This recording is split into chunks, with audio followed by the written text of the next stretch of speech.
So you were on mute.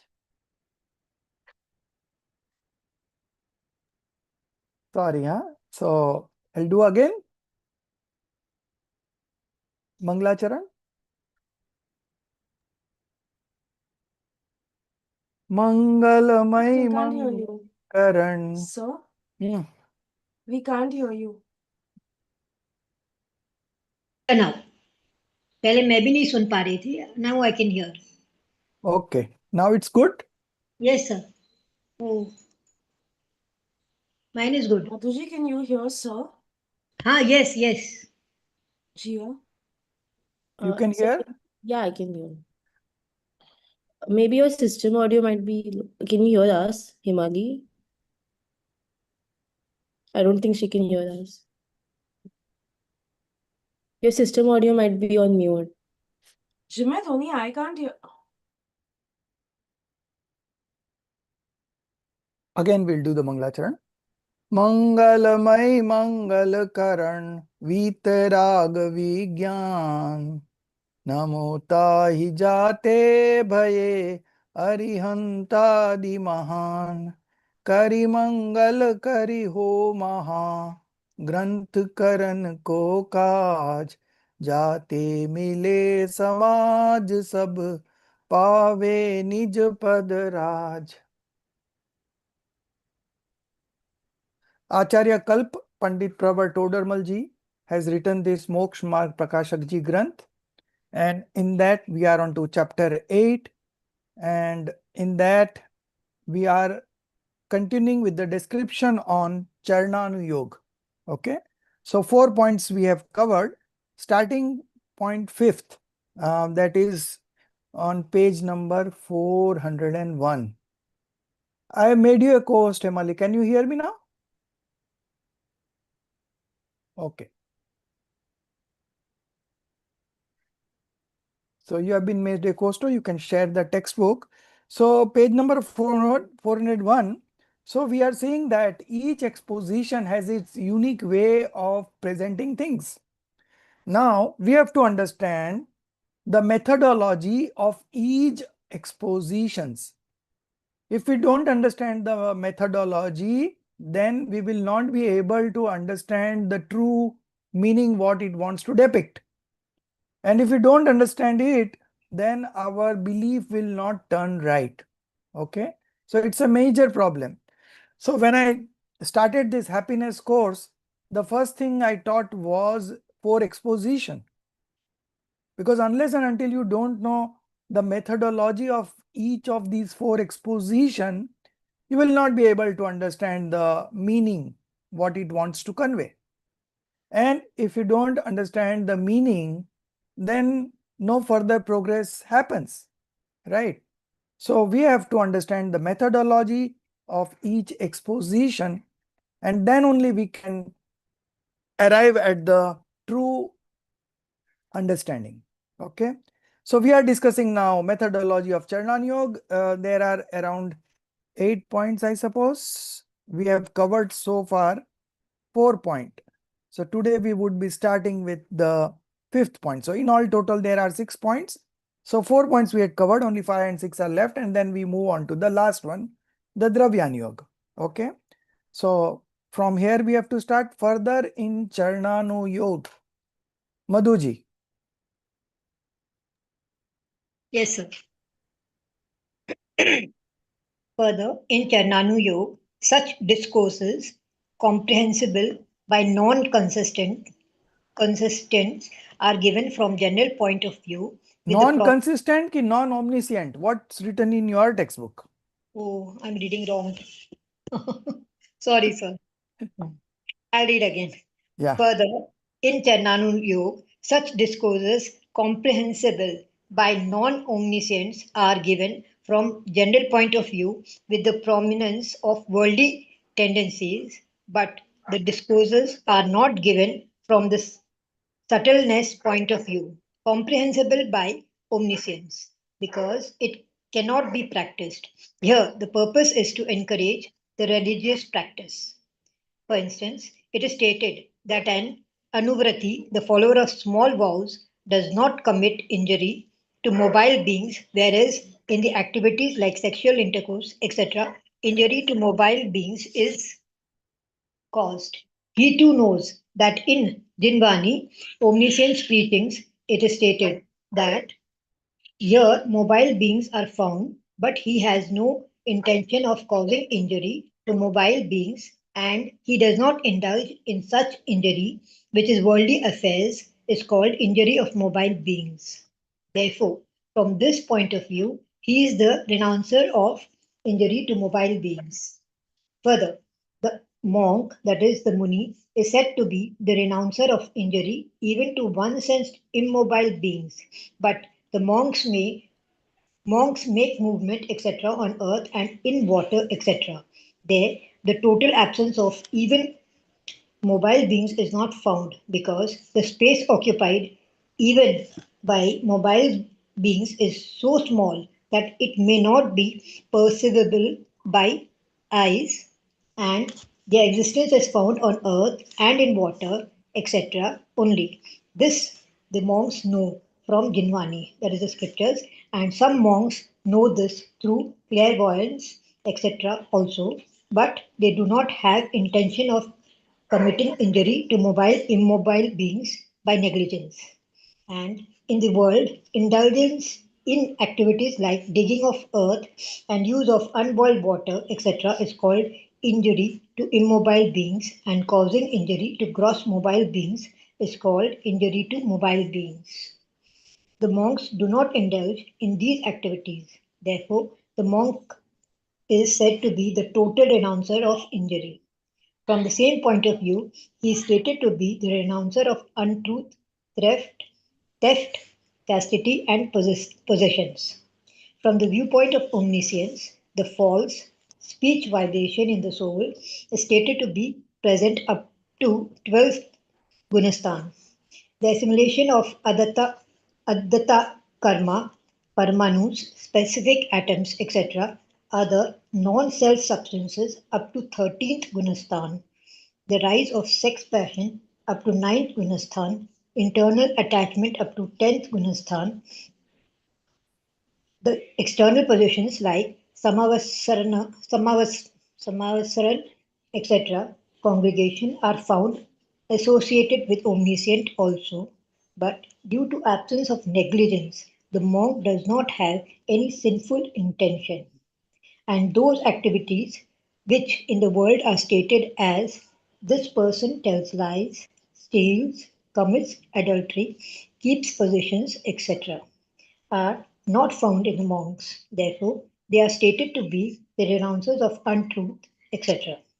And among the mulgunas, fundamental rights of a monk, the renunciation of the objects of five senses is described, but knowing through the senses has not stopped, and if the attachment, aversion, passion in the objects, that is of senses, would have been totally destroyed, then the Yathakyat Charitra, perfect right conduct, would have been evolved into them, but this has not happened. Yet, in broad sense, the desire of objects of senses has ended. Therefore, they are stated to have renounced the objects of senses. Similarly, one should know elsewhere also. Moreover, whatever a votary renounces and practices, all that is according to the system of Jnanu Yoga and worldly tradition. For example, someone renounces injury to mobile beings. Here, he has renounced that injury which in Jnanu Yoga and worldly tradition is called injury to mobile beings. The renunciation of such injuries to mobile beings which are perceived to omniscience cannot be possible. Here, that injury to mobile beings which he has renounced is like this. Not to think of it is renunciation by mind. Not to talk of it is renunciation by words.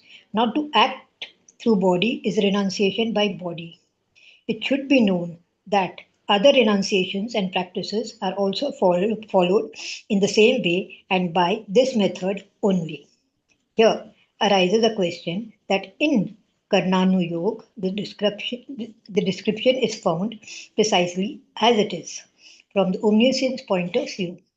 There, in the sixth Gunasthan, the total absence of the 12 kinds of non-abstinence, that is aviratis, is stated.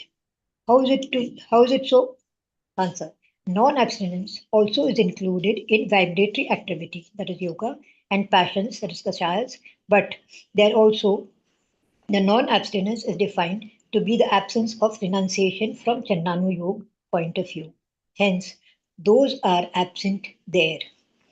The mental non-abstinence is stated to be absent, but the mental thoughts are found in the monk. Yet, it should be known that due to absence of vicious proclivity of unrestrained mind, the absence of mental non-abstinence is described. Stop. Moreover, So this is the yes, end of the fifth point, and then we will continue with sixth point. So fifth point, it was about Charnan Yoga. Further in Charnan Yoga, such discourses, first point, comprehensible by omniscience. So whatever Charnan Yoga describes, those are very gross statements, those comprehensible by non-omniscient, not by omniscient. In Karnan Yoga, discussion is about something which is comprehensible by omniscience. But here in Charnan Yoga, discourses comprehensible by non-omniscience are given. Okay. Number two, from general point of view. Okay. From general point of view means gross point of view, not subtle point of view. Okay.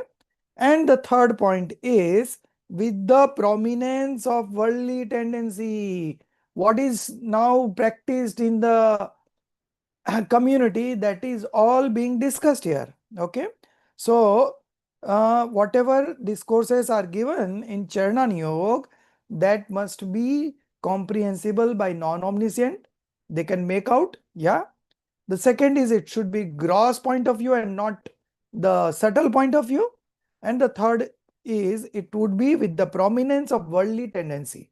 What are the best practices being adopted by people at that point of time? Okay. But the discourses are not given from the subtleness point of view. Okay. Comprehensible by omniscience, because it cannot be practiced. You understand the practical problem? It cannot be practiced. What omniscience would say, it is so subtle that even it cannot come to our mind.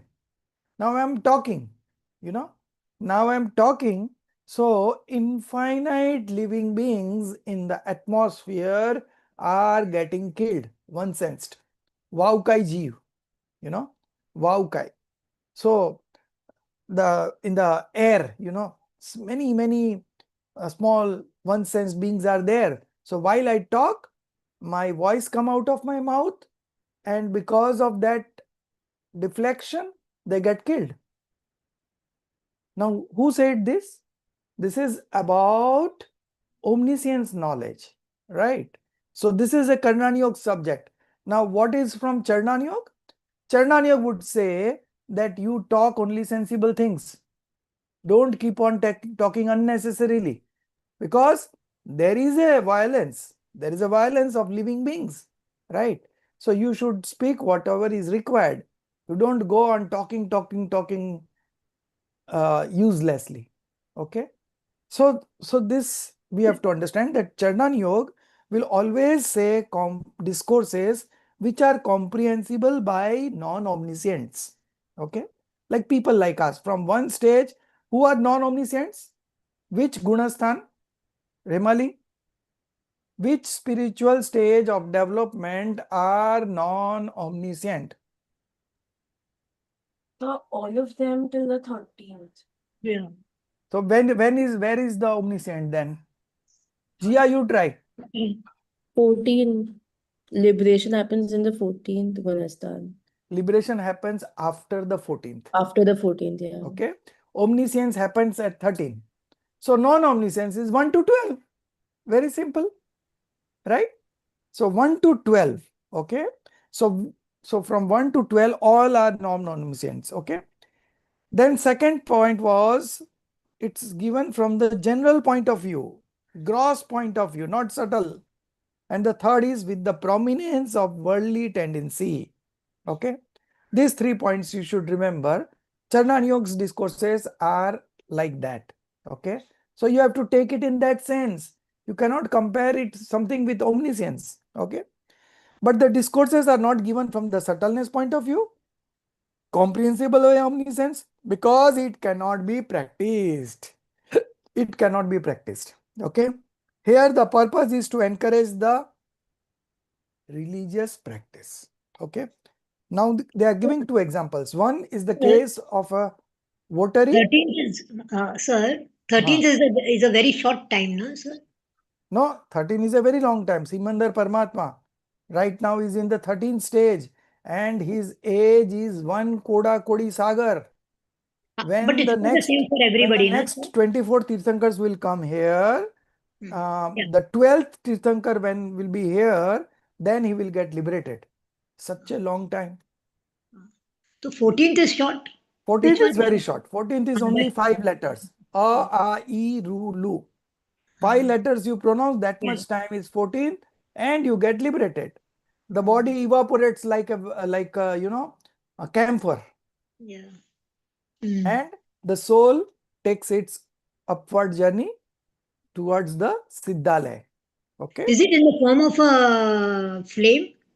No, No, the final stage, flame is Siddhalaya. one sense being. Flame is one sense Oh. being. Okay.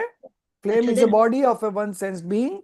So no, it's not flame. It's only an energy body invisible by our eyes.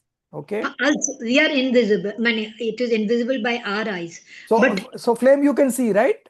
yeah, Not flame. yes. Okay. Ah. Yeah. Like, So it's just a invisible from our senses. Okay. It is just said that it is asankhyaat pradesh, uncountable space points. That is the soul's existence. Okay. मतलब खचाखच भरे हुए हैं ऐसा है ऊपर हाँ, ऊपर तो खचाखच साइड बाय साइड है, सब एक दूसरे के अंदर ओवरलैप भी करते हैं. ओहो अच्छा हाँ, ठीक है. तो thank you so it goes upward. Okay, when it's devoid of body, when it's devoid of all types of karma, it takes its upward journey. Okay, so whatever Charnan Yoga says are very gross point of view. Okay, and whatever Karnan Yoga says, that is very subtle point of view. So whatever Karnan Yoga will say, it cannot be practiced. Okay, so Charnan Yoga makes statements of that. Now they are given 2 examples. One is the case of a votary. Votary means, you know, 5th stage Shravak, or maybe you can also include 4th stage Shravak, householder. Okay, so householder, he is involved in the activity of sexual intercourse. So there many injuries to mobile beings. Okay, Trasjeev, you know, 2 sensed, 3 sensed are caused, and he also knows about it, but still he has no intention to cause injury. This is something as a part of his marriage journey he's doing, right, to maintain his relationship, to maybe the other object is to have offsprings, children, you know. So all those are there in the life of an householder. So he cannot avoid such violence at the householder level. Okay. So, but still he is considered to be a renouncer of injury to mobile beings. He is committing, but he is still considered to be a renouncer of injury to mobile beings. Okay. Why? It is stated here that mobile beings are found, but he has no intention of causing injury to mobile beings, and he does not indulge in such injury, which in worldly affairs is called injury of mobile beings. So he's not involved directly in any kind of violence, which is considered as violence. But this kind of activity goes on and there is an injury to mobile beings also. But he is still considered a renouncer because this subtle uh, description of mobile beings available at that at that place is described by Karnan Yoga and not by Charnan Yoga. Okay. I have a question here. Hmm. So, if we are Jains, and now that we are studying all this, we know कि मतलब as it is as a Jain, we do not injure anybody. We don't have that intention. Yes. So while cooking also, Yeah. they say कि first ask for forgiveness and then start cooking. Yeah. तो Good. हाँ तो is it yes तो is it true कि हम लोग we are not causing any sin we are causing sin but we are मतलब कर्म नहीं बनते हैं क्या But you are aware and you are Hmm. doing what is required, right? Right. You are Yes. not lighting up the flame for the sake of enjoying. You are lighting up the flame to make your survival. If you Right. don't cook the food, how you will survive, right? Okay. Yes. So these some activities at the householder level are allowed which you cannot avoid. But then you have to practice diligence over there, Right. proper carefulness. Okay. Mhm. So you see that your water, you have put water for heating, right? And now it has reached a level of boiling point. So you should close the gas. It's अच्छा not that yes. you have switched on the gas and you are talking on phone and you don't know 10 minutes has happened and it has overboiled. So that much hinsa you have done, violence, that you are accountable. But what is required that you need to do, that you anyways do. And your intention is not there to cause injury. Your intention there is for your survival. Okay. Right. So Yes. we can minimize at our level some of the sins, but we cannot completely avoid. But the Right. monks, they have completely renounced the sins. True. So True. in their life, the next example is in their life. For One further more to question, sir. yeah. So when we boil water, once the big bubbles come, we have to stop it, right? Yes. It's a 24 hours. When the bubbles start coming out, that means your water is good for the next 24 hours. Right. Okay. Yes. Yes. So then, but you keep on, you don't care when to close the. So in our place also we uh, heat up the water through induction. So we set the timer, 24 Right. minutes. Right. Right. But still we see that even if it gets boiled out at 22, then we have to stop that. But Right. if we Right. keep and go away, then it will burn for 24 minutes, right? Right. And we can see that the bubbles have started coming out at 22. Because Right. sometimes depends on the quality of water, same level, same volume, but the hardness of the water, then there are other qualities attached to the water. So some water will take more time to heat up to that point, boiling point, and some will take less time. So we have to keep a watch. That is what Charnan Yoga says, that you perform certain activities but you take care and you don't do any unnecessary things. Okay. One more thing, sir. I'm sorry. Now, after if water remains the next day, Hmm. now what is to be done with that water? Can we mix it with other to use it? No. Then what you have to do, that Yeah, you use that water in the right. bathroom. So we can mix it with cold water, no? The No, hot. why mix it? You put it in a separate mug or balti, whatever is left Oh, over, and you that's good. use it Yeah. up I've when you heard this. go for, yeah. Just wanted to make sure. Because if we put it in the drain, then also it is wasted, right? No, no, that we Otherwise, don't. you save that much water that you don't have to store that much water again, right? So you can use Yeah, it in the bathroom. And yeah, sometimes it is okay, but you have an idea that how much water is consumed in a day, right? right. Yeah. So True, it would not be an exact measurement, because someday you will feel more thirsty, right. someday less, Mm, but at least on an average you know the idea, so you True, do true. it that much only. And if Right, today, say, if for 2-3 continuous days it's left, the water is left over, then you reduce the quantity. So right, right, you have to also make adjustments every now and then.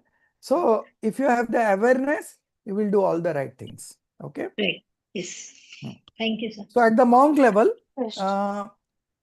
so the So, monks are renouncer of injury even to one-sensed beings, but the monks make movement on earth and in water. Okay.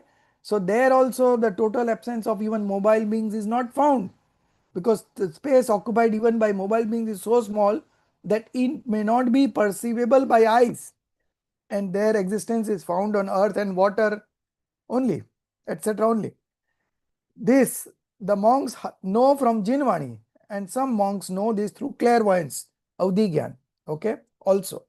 But they do not have intention of committing injury, so they might travel on earth, they make use of water, but their intention is not to cause injury, right, to mobile beings. So they are considered to be the renouncer of mobile beings also, okay. So because from whatever is being said from Charnan Yoga, you have to understand it from Charnan Yoga only, okay. Now the next, from the viewpoint of omniscience. Now they are what they are. Yeah, Sorry. So earlier we said that even for the monks, they don't indulge in any violence. right. But sir, when I go to Upashraya and all, I see, I know that the water is not boiled by them, but it is boiled for them, no? Yeah. So then, sir, So again, as I said, something for the survival you have to, yeah, do. yeah, and that's are all permissible things, right? Okay. But again, for there also they have limitations. Now, how much water they are going to consume, they have their limitations. So they do it that way. So completely, like see, all these injuries we are discussing now is all according to omniscient. Okay. But what we are discussing now is Charnan Yoga. So according to Charnan Yoga, whatever is permissible, they do it. But they do it with due diligence. Okay. They are not careless. So they are considered to be renouncer of injury to mobile beings and to one sense being also, immobile beings also, monk. But the Shravak cannot renounce the injury to one sense being, but nevertheless they are the renouncer of mobile beings. Okay. But again, there are some restrictions, some exceptions where they cannot avoid, so that happens. Okay.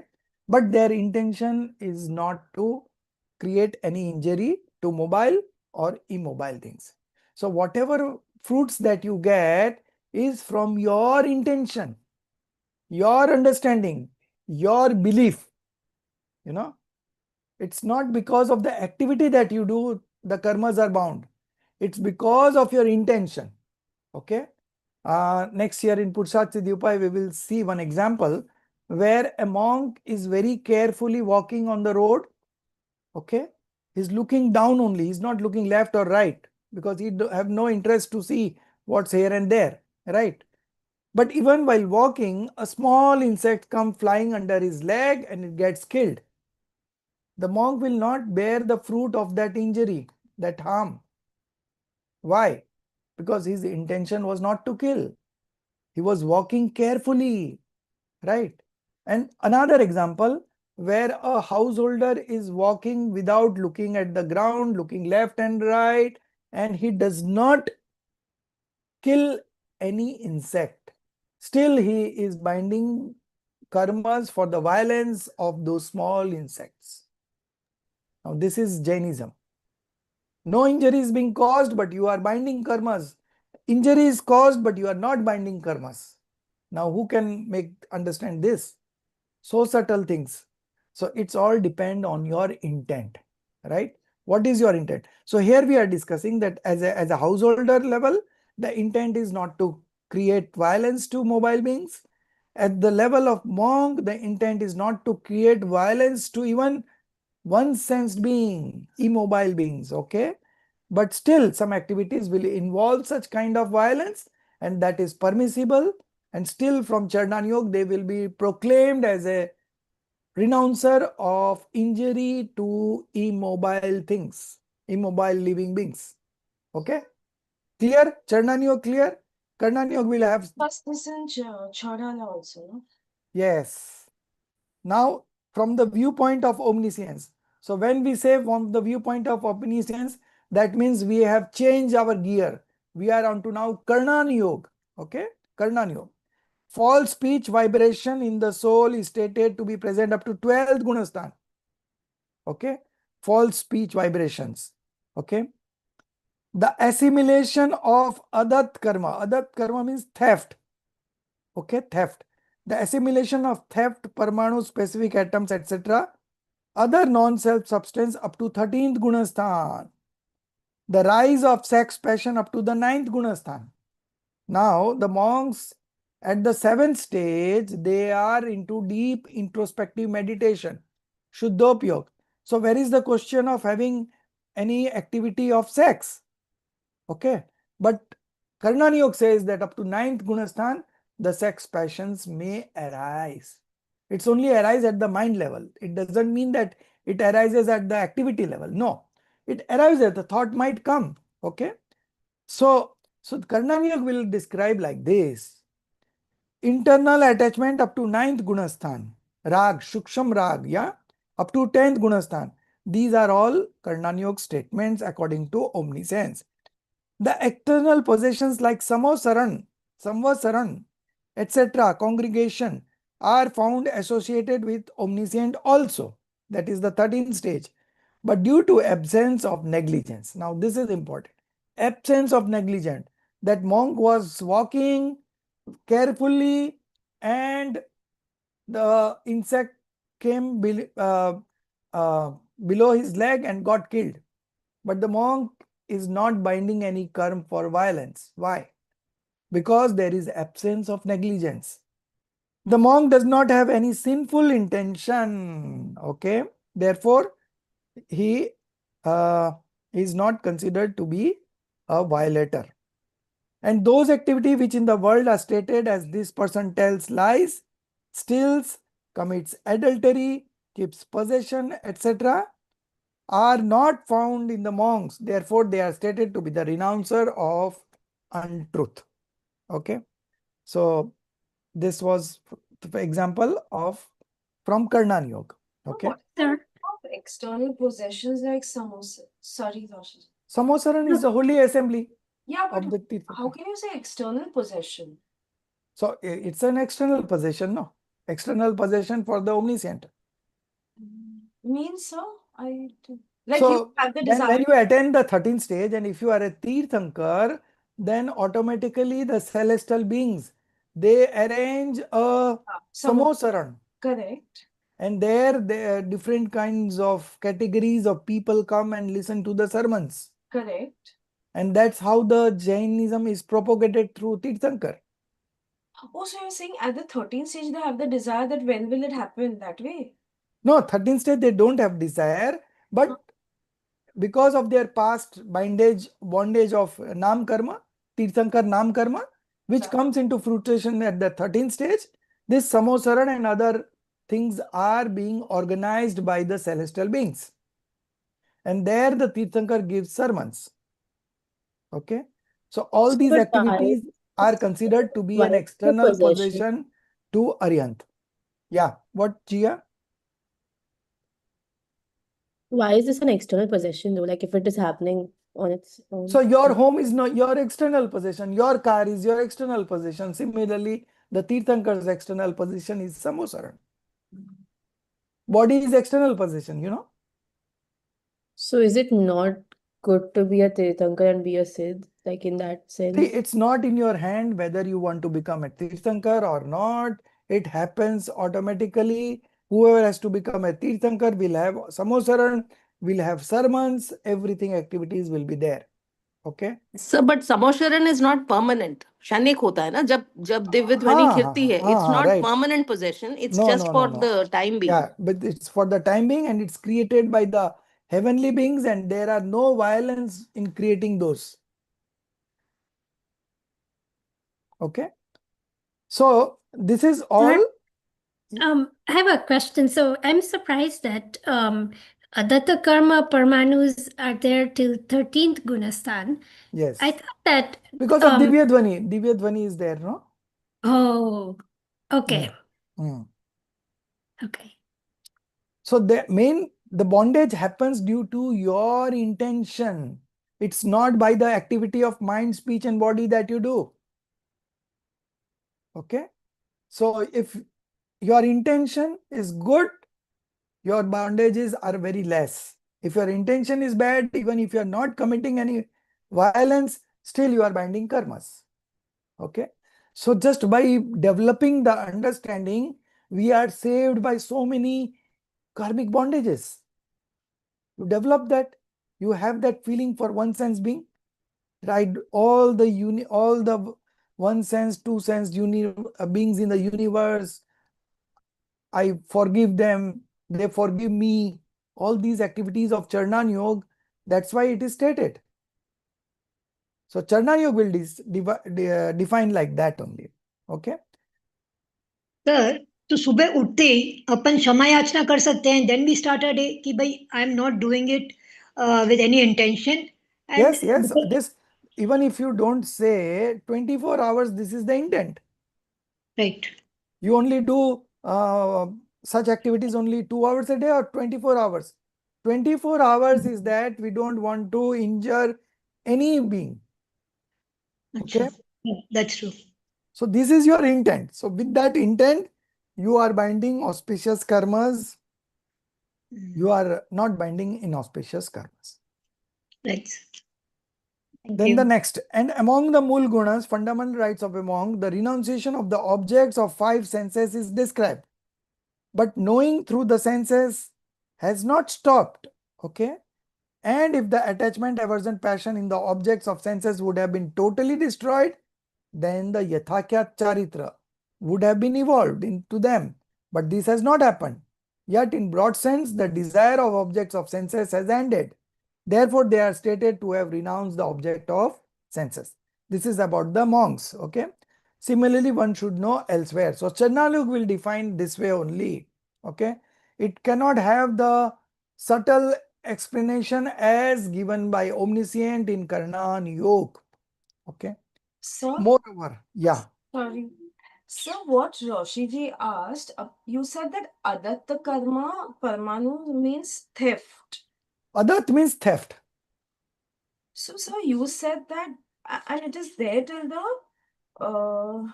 third 13. stage, because you said there's Divya Dhwani coming out. हाँ तो 13 stage में ही होता है ना दिव्य ध्वनि. I know, but sir, तभी चोरी का थोड़ी ना कुछ होता है.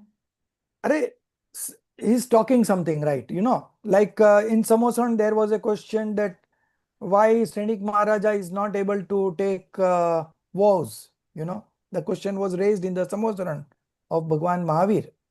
The answer came because he is supposed to land up in hell, and the person who goes to hell, they don't have this intention of taking vows.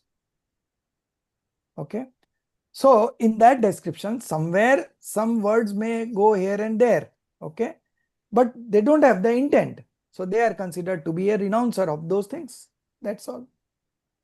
Yeah, because my confusion was by 13th Gunastan, all Kashais are gone, right? Yes, yes. 12th all gone. 10th and all are gone. Yeah, 12th is complete passionlessness. and theft is all about lob, Krodh, Yeah. Man, Maya, Yeah, lob. but see, there is no intent. But as I said, that the Parmanus may exist. Okay. The Parmanus may exist. The other karma Parmanus, etc., other non-self substance up to 13th Gunastan. So those may exist, but there is no the rise of there is no rise of passions. So they are not Okay. binding any new karmas.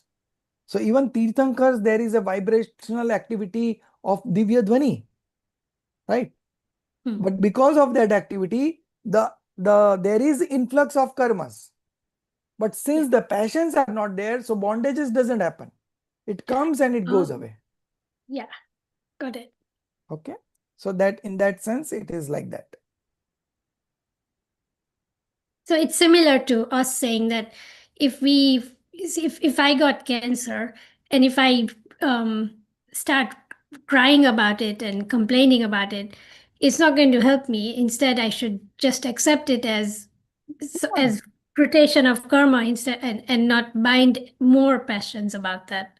So this is from Karnan Yoga. From Dravyan Yoga, tell me the same thing about Dravyan Yoga. From Dravyan Yoga. Those cancer Parmanus have they're binding with other Parmanus in so I am not the body. Body has Yes. cancer. I don't have cancer. That is Yes, I am the Dravyanyo. soul. Yeah. So different expositions define the same thing in different ways. Okay. Now you know the methodology of 4 expositions, so you take it in the right sense. That's all. Okay. And among the Mulgans, the renunciation of the object of 5 sense, that has been done. Okay. Moreover, whatever a votary renounces, votary means householder in the 4th and 5th stage. Okay. Votary is 5th stage particularly. One who is a holder of minor vows. Okay. Whatever a votary renounces and practices all that is according to the system of Charnan Yoga and worldly tradition.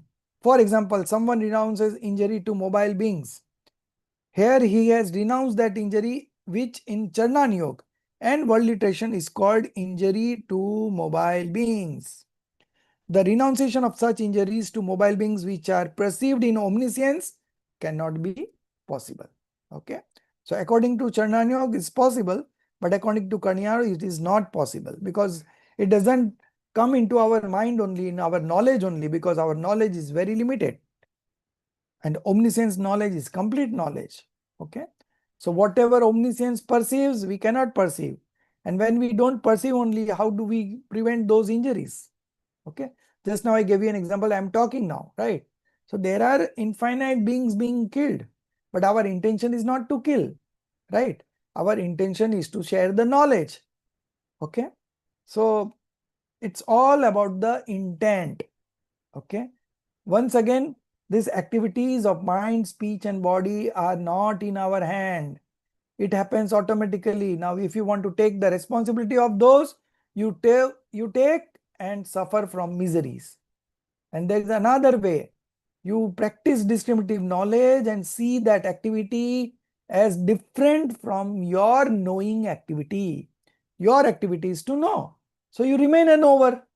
No problem. Okay. So we have to comprehend things in the right sense. Here that injury to mobile beings which he has renounced is like this. Not to think of it is renunciation by mind. Not to talk of it is renunciation by words. And not to act through body is renunciation by body. It should be known that other renunciation and practice are also followed in the same way and by this method only. Now a question. Here arises a question that in Karnan Yoga the description is found precisely as it is from the omniscience point of view. There in the 6th Gunasthan, the total absence of 12 kinds of non-absistent is stated. How is it so? Answer. So this avirati, 12 kinds of absence, non-absistence is aviratis. Okay. So when this avirati goes away? At the 5th stage. Okay. 4th stage Anantanubandhi has gone. At the 5th stage Anantanubandhi and Apratyakhyan has gone. Okay. So the avirati goes off at the 5th. So in the 6th stage there is absence of avirati. Okay. So from Karnan Yoga what it would be and from Charnan Yoga what would be? Non-absistence also is included in vibrary activity, yoga and passions. But there also the non-absistent is defined to be the absence of renunciation from Charnan Yoga point of view. Hence those are absent there. From Charnan Yoga it is said that it is absent there. But from Karnan Yoga you will see the mental non-abstinence is stated to be absent, but the mental thoughts are found in the monk. Yet it should be known that due to the absence of vicious proclivity, vicious means sinful proclivity, of unrestrained mind, the absence of mental non-absistence is described. Okay. So from Charnan Yoga, everything would be from at the body level, at the mind level, or at the speech level. That is something which is comprehensible to us. Karnan Yoga will define very subtle descriptions which cannot be practiced. So when we talk of practices, it should be according to Charnan Yoga, what is possible that you do. If you are at the householder level, your activity should also be in line with that. You cannot observe the activity of a monk at the householder level, right? So unnecessary, you will create passions. Okay, and that is not advisable. Now the sixth point. Moreover, in Charnan Yoga, from here, Jia, you read. Yes, sir. Moreover, in Chandanu Yoga, the names, etc., various terms are stated from the conventional worldly tradition point of view. For example, the true believer is stated to be a true recipient and misbeliever as unworthy recipient. Here, one who has faith in Jin Dev, the conqueror, omniscient God, etc., should be known as the true believer, and one who does not have faith as misbeliever. Because giving of donation is advised in Sharnanu Yoga, uh, therefore, one should understand the meaning of right belief, wrong belief, meaning of right belief, wrong belief as stated in Chananu Yoga only. But if the right belief, wrong belief are considered as per Karnanu Yoga, then the same Jeev who was in the 11th Gunastan might fall in the first Gunastan in one Antar Murat within 48 minutes only. In such a situation, how could the decision about the true recipient and the unworthy recipient be taken by the donor? Further, if the viewpoint of Dravyanu Yoga is taken about the existence of right belief, wrong belief, then in the congregation of monks, there are both Dravyalingis and Bhavlingis monks also. Firstly, correct decision about them is very difficult because the external conduct of both is found to be similar, and even if by chance a true believer may be able to judge correctly a Dravyalingi on the basis of some symptom, and if he does not adore him, then others will doubt as to why did he not adore him. In this way, if the false status of a monk gets disclosed, then it will create controversy in the congregation of monks. Therefore, here the statement should be understood from the viewpoint of conventional right belief and wrong belief. Here, someone may ask, how would a right believer adore a Dravyalingi monk because he considers the Dravyalingi to be inferior in quality even to himself? Answer: in a Dravyalingi monk, the practice of conventional religion is found in very great measure, and adoration is also conventional practice only. For example, there is a rich person, but he offers respect to a person who is elder in age from the parentage point of view. Similarly, the true believer possesses right faith, but he offers adoration from the viewpoint of conventional religion to that person who is higher in status from the conventional religion point of view, treating him to be possessing greater merits. Similarly, those Jeeves who observe fasts in great measure are called tapasvi, ascetic observing penance. Although one who indulges greatly in meditation and scriptural studies is a superior ascetic, nevertheless, here in Chananu Yoga, there is prominence of external penance, therefore, he is called an ascetic tapasvi. Similarly, one should know about other terminology used herein. Thus, the methodology of exposition in Chananu Yoga should be known with various other different forms as stated above. So same logics given here. Now, who is a Dravyalingi Muni and who is a Bhavlingi Muni? It's given in the footnote. Did you read it?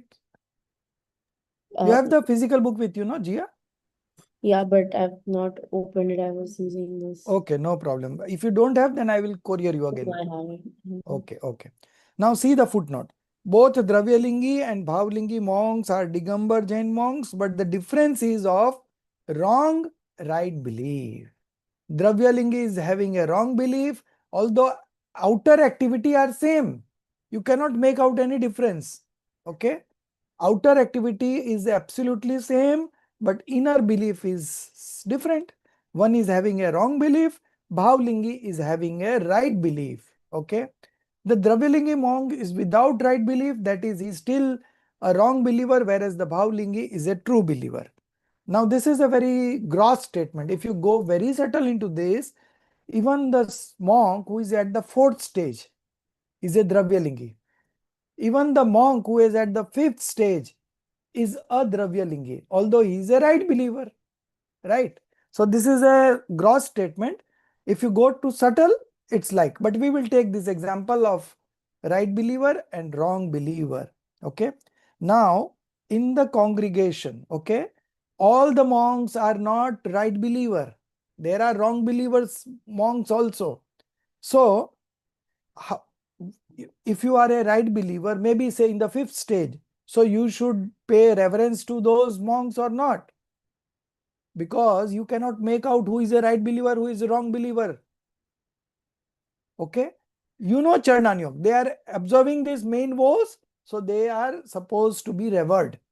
Okay, and if you don't revere some particular monk and you revere another monk, then there will be chaos in the congregation. Everyone would say, oh, ye to aisa hai, aisa hai, aisa hai. So they don't want. So Charnanyog will say that if he is following the main vows perfectly, he is a true monk. You should bow to them. Okay. Similarly, the activities of donation, okay, it's an activity of Charnan Yoga. So while giving donation, you cannot differentiate between a right believer and a misbeliever, because giving of donation is an activity of Charnan Yoga.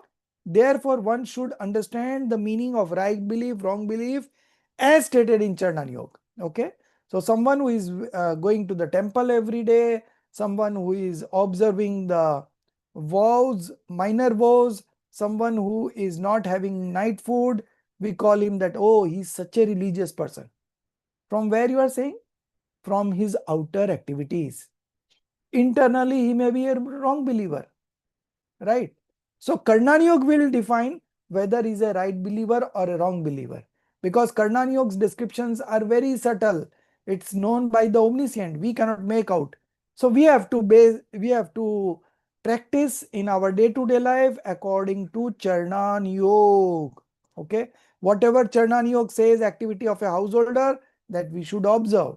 What are the activities of a monk according to Charnan Yog, that a monk should observe. Okay, so Charnan Yog gives descriptions like this. But if the right belief, wrong belief are considered as per Karnan Yog, then the same Jeev who was in 11th Gunasthan might fall in the first Gunasthan in one Antarmurat, that is within 48 minutes. Now, how we would define? A monk who is sitting on meditation, he is rising the spiritual stages 7, 8, 9, 10, 11. Okay? From outer, he is still into meditation pose, but he has fallen 11, 10, 9, 8, 7, 6, 5, 4, 3, 2, 1. Within 14 minutes, everything happens. Now, how would you rate him as a true monk or a false monk? True believer or right believer? You don't have anything to check. So you have to see from Charnan Yog what it is and accordingly act. Whatever is being said by Karnan Yog cannot be practiced. So this is the message that they are giving. So whenever a statement is being made from a Charnan Yog, you have to understand in that perspective. Okay.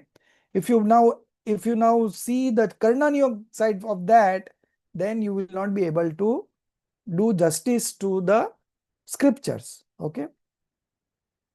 So, In such a situation, how could the decision about the true recipient and the unworthy recipient be taken by the donor? Yeah, question.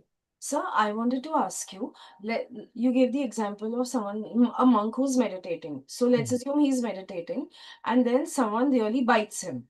And then he gets the feeling that, what the hell, I just want to kill this thing. So he falls, right? He falls to Right. the first Gunasthan. Yeah. And then, sir, if he gets a thought that, oh my God, what am I even thinking? Ah. Oh, that's wrong on my part, and he corrects himself.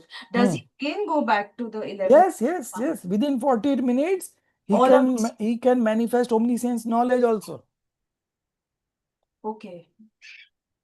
Okay. I got it. It happens so fast, all these gunasthans, it's so fast. It is not comprehensible by us. Karnan Yoga only can tell. Omniscience can only tell that this fellow is now at 9th stage, at 11th stage, at first stage. Nobody knows. Only the omniscience knows. Further, if the viewpoint of Dravyan Yoga is taken about the existence of right belief, wrong belief, then in the congregation of monks, this example we have discussed, This is also I have discussed.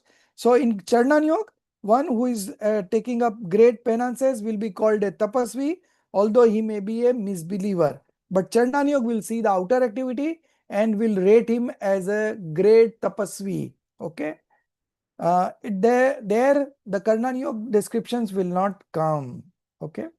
So in this way you have to define whatever Charnan Yoga recommends or prescribes is that you have to understand according to Charnan Yoga only. You cannot correlate it with Karnan Yoga or Dravyan Yoga. Okay. Similarly, Dravyan Yoga and Karnan Yoga you cannot correlate with Charnan Yoga. So these are the major 4 types of exposition. Each has got its unique methodology of presenting things. That methodology, if you understand, then you know from Charnan Yoga I am talking. Now, just now Roshni ji asked, I got a cancer and I am considering that it's my past karma. So that is Karnan Yoga. But at the same time, Dravyan Yoga exists also, no? So when you are thinking, when you are able to think simultaneously 4 expositions on the same event at one point of time, then your decision making power increases, right? So now the moment you think that the body has got the cancer, I am not got the cancer, you are not worried, you are fearless, right? So this is how you need to practice. Okay, now the last exposition is left over, methodology of exposition in Dravyan Yoga. You just remind me at the end of the class, I will be giving you homework for CC1. Okay, so that we should consider. So there are 4 points in this Dravyan Yoga. The first one I am talking about, I am reading only. It has got 4 points. The first one is 1A, second paragraph is 1B, then 2A. We will go on like this. Okay, so the first one, 1A. What Dravyan Yoga? What is the main theme of Dravyan Yoga? What Dravyan Yoga describes in one line?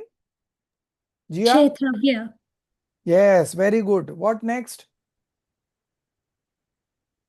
The 7 Dravya Gun Paryay. Oh, sorry. That comes in the Dravya only. Then 7 fundamentals. Okay. And the third is how do you practice discriminative knowledge? Ved Gyan. Okay. These 3 are the main themes of Dravyan Yoga. Okay. Now 1A, they are talking about Dravya. 1B, they are talking about 7 fundamentals. Okay. 1A, the way by which right belief of Jeev, etc. substances. Now, when they say substances, that means 6 Dravya. When they Jeev, etc. elements, then it is Sat Tattva. Okay, because Jeev is common in the 6 Dravya also, it is there in the 7 elements also. So what we are referring, Jeev, etc., these are substances. So that it means 6 Dravya. Okay. The way which by right belief of Jeev, etc., substances is attained by Jivas, in that way the description of their details. Details means divisions, subdivisions. That is first point. Second, logic. Okay. Third, reasoning, cause. Fourth, illustrations, etc. is done here. Okay. Now each will be defined. First one is defining the first one. Because here the purpose is of the evolution of right belief. Although Jiva, etc. substances are indivisible. Okay. Nevertheless, by assuming divisions in them, the descriptions of Dravya, Gun and Paryais, etc. divisions is done conventionally. So first point is covered. The way by which right belief of Jiva, etc. substance is attained by the Jivas, in that way, the descriptions of their details. So first point is covered. Now the second point is coming of logic. And for arousing faith, discourses are given through different logic and reasonings. Okay. Or by means of praman. So reasonings means third point has also come. Okay. So by logic and reasonings or by means of praman. Praman is comprehensive, valid knowledge, and nayas. Nayas are the partial view or the viewpoints. This is also a method. Further, logic is put up and illustrations, the fourth point, illustrations, are given for involving anuman. Anuman is inference. Okay. Pratyabhigyan is connecting knowledge. So how the sensory knowledge works, that we are going to study in Tattvad Sutra in the next paper. Okay. But I'll give you brief descriptions. So initially, there is avgraha. Avgraha means general impression. There is something. Okay. So there is something, then the curiosity rises. It is called iha. Okay. So first general impression, then curiosity to know more, that is called iha. Then third stage is avai. Avai, decision is done. Oh, that is a bird. Okay. First you are getting a blurred image, something is there. Then your curiosity rises, second step. Third, the decision has come. Your knowledge is, everything is happening in your sensory knowledge. Okay. In the third stage, you are making a decision. Oh, it's a bird, it's a crow, it's a hen, it's a duck. Okay. So that is nirnay, avai. And the fourth is dharana. Dharana is retention. So what goes up to retention, that you can recall in future. But if it is at the decision level only, you cannot recall. Okay. So whatever you study, that should come to the retention level. That is called dharana. Okay. Now, whatever has come to retention can come again back in memory. Okay. So the next step would be memory. Then connecting knowledge. Connecting knowledge means what? You are meeting Jia after 10 years. This is the same Jia who was doing that thing. Right? So you have a memory of Jia, and now you are directly seeing Jia. This is called connecting knowledge. Present knowledge plus past memory. Both together becomes pratyabhigyan, connecting knowledge. Okay. Then the next step would be logic, tark. Okay. Then you apply logics into it, and then comes anuman, inference. Generally speaking, anuman is guesswork.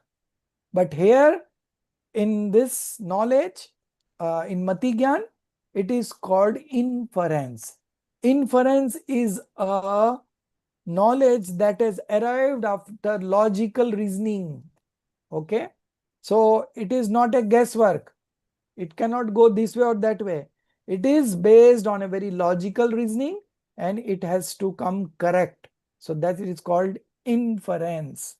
Decision making and then conclusion. Pardon? You know, decision making and then conclusion. Yeah. So after logical reasoning and this inference, what is the next step? Self-realization. So self-realization will go through all these steps. Avgra, iha, avai, dharana, smruti, pratyabhigyan, tark, anuman, and then experience, self-realization. This we will do in detail in Tattvad Sutra. Don't worry, it's just the next paper. After 15 days only we are going to start that. Okay. Wait, now Praman. Okay. Anuman, Pratyabhigyan, etc. Okay, there is a word etc. which is missing here. After Pratyabhigyan, you write etc. Recognition of an object by noticing similarities and differences. Okay. Jia, the last time Jia 10 years ago, Jia is the same Jia, right? So by noticing the similarities, okay, that is called connecting knowledge or Pratyabhigyan about the substance. Thus, here the discourses are given for arousing faith in the substance. So in the first paragraph, we described about the Dravyanyog's first component, that is the 6 substances. Okay. So the 6 substances description is in such a manner, 4 types. First one is the in details, second is logic, third is reasoning, and the fourth is illustrations. Okay. With this, you are able to understand the nature of 6 independent substances. Now the second paragraph about 7 fundamentals. Further, for evolving the faith in liberation path, The Jeev, Ajeev, etc. Tattvas. Tattvas means 7 elements. Are described by means of their specialities. Specialities means divisions and subdivisions. Second, logic. Third, reasoning. And fourth, illustrations. Same thing. Same thing in the first paragraph, same thing in the second paragraph. The difference is that in the first paragraph, we were explaining 6 substances, and in the next paragraph, we are explaining 7 fundamental elements. But you apply the same logics in both the cases. There, the way by which the descriptive knowledge of self and non-self is evolved, in that way, the ascertainment of the nature of Jeev is done. And the way by which the passionless disposition, okay, is evolved, and in that way the nature of asrav, influx, etc. etc. means all the 5 elements. Influx, stoppage, influx, bondage, stoppage, dissociation, liberation. Okay. Influx, etc. etc. means other 4 elements also you have to include. Is explained. How the 5 fundamentals are explained? In a way where you are manifesting passionless disposition. Our objective is to manifest passionless disposition. What is a passionless disposition, Jia? That means you are not manifesting attachment nor aversion. That is called passionless disposition. That is what we are trying to learn. That in our day-to-day life situations, every now and then you will get anger, sometimes you will get pride, sometimes you will get deceit, sometimes you will get greed. But in that same situation, if you are able to analyze, okay, if you have the power of analyzing, then the passions will not arise. And that is called passionless disposition. Vitragta. It's easy to manifest Vitragta or not, Jia? With all these 2 years knowledge, how do you feel? Will be able to master it? It is possible. It's not easy, but it is possible. It is possible. That's good. At least you know it's possible, but it's not easy. Why you are saying? Because it is our nature. So Yeah, nature because the moment you get cannot be carried away. difficult, right? It's just you have to put in some efforts. Yeah. Okay. So I wanted to discuss this. How many of you are left with objectives? 28th was the last day. So I presume I that am. only Roshni, everyone else has completed objectives. Jia, all 3? All Yes. 3, everyone? Okay, so only Roshni is there. So Roshni, if you would have called me, I would have completed your paper in half an hour.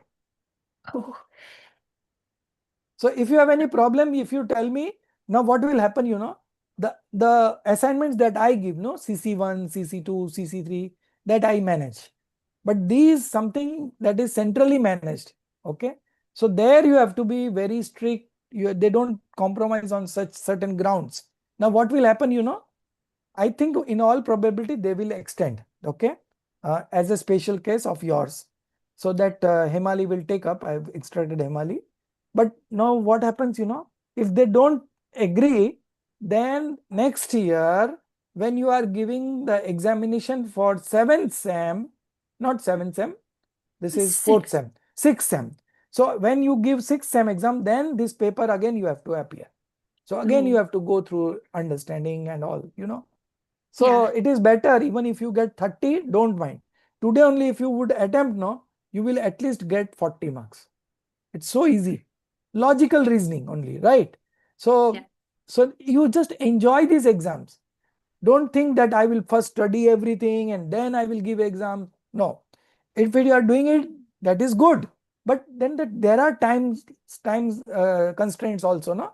So there are deadlines. So you have to obey the deadlines. Okay. Not and now there will always be ups and downs in life. Okay. But this is something that we should not leave. Okay. We can compromise on other things, but we cannot compromise on other because you will never get another opportunity to do these kind of activities. You know, हम बाद में कर लेगा बाद में, but बाद में doesn't come. We don't know how much is our life. Yeah. Right.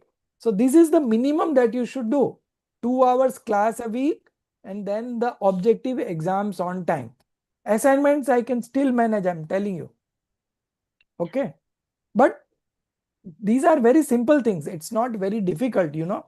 But only thing is that you have to, should have the intent and the time to follow up all this. Okay.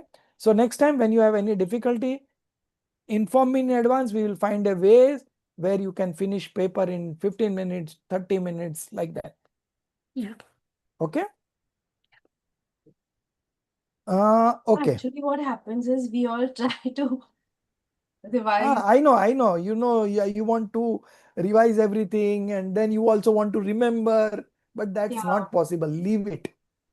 It's all Sayapsham, and Sayapsham is not something in your hand. Sometimes the thing clicks, sometimes it doesn't click. So just don't become a doer of those things. Okay, you are not a doer. You are only a knower. Okay. So now, so this was, I was just asking that objectives you should not mess with. Okay. Objectives you have to be doing on time. Everything else can be managed. Okay. No problem. Further, for evolving faith, so in case if they are allowing for another week, Himali, just let me know, and Roshni, we can plan it out. Okay. No problem. I'll let you. Yeah. Further, for evolving faith in liberation path, the Jeev Ajeev Tattvas are described by means of their specialities, logic, reasoning, and illustration. There, the way by which the discriminative knowledge of self and non-self is evolved, in that way, the ascertainment of the nature of Jeev Ajeev is done. So, purpose is the discriminative knowledge of self, non-self, and the way by which the passionless disposition is evolved, in that way the nature of asrav etc. is explained. Okay, and there chiefly the glory of self-realization, atmanubhav, self-realization, is shown for the sake of evolution of true knowledge and detachment towards worldly things. So this was 1b. Now 2a. Further in Dravyanyog, wherever there is predominance of real spiritual sermons, Nischay Adhyatam Updesh. Predominance of real, that is Nischay, spiritual, that is Adhyatam, and sermons is Updesh. There the conventional religion, Vyavhar Dharma, is also contradicted. उनका निषेध किया जाता है. Okay. Contradicted. Conventional is contradicted. Where the in Dravyanyog has this tendency to contradict conventional point of view. Okay. The jivas who do not try for self-realization and are engrossed in external conventional practices, by detaching them from there and for diverting them towards self-realization, the insignificance of vows, chastity, continence, etc. is emphasized. All the activities, mind, speech, and body activities is emphasized. Okay, insignificance. They are not highlighted, but there it's shown that these are all kriya. These are all kriya. You get into self-realization. Okay, so that they are saying this for a purpose, because Dravyanyog will explain like this. Dravyanyog will always negate the Charnan Yog.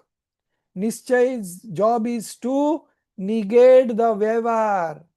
We have given one example while reading the Nice, that while crossing the river from one end to another end, okay, you have to board the boat. When you reach the other side, you have to leave the boat. So Vyavhar will take you towards Nischay. And what Nischay will do? Nischay will negate the Vyavhar. Get out. Your job is done.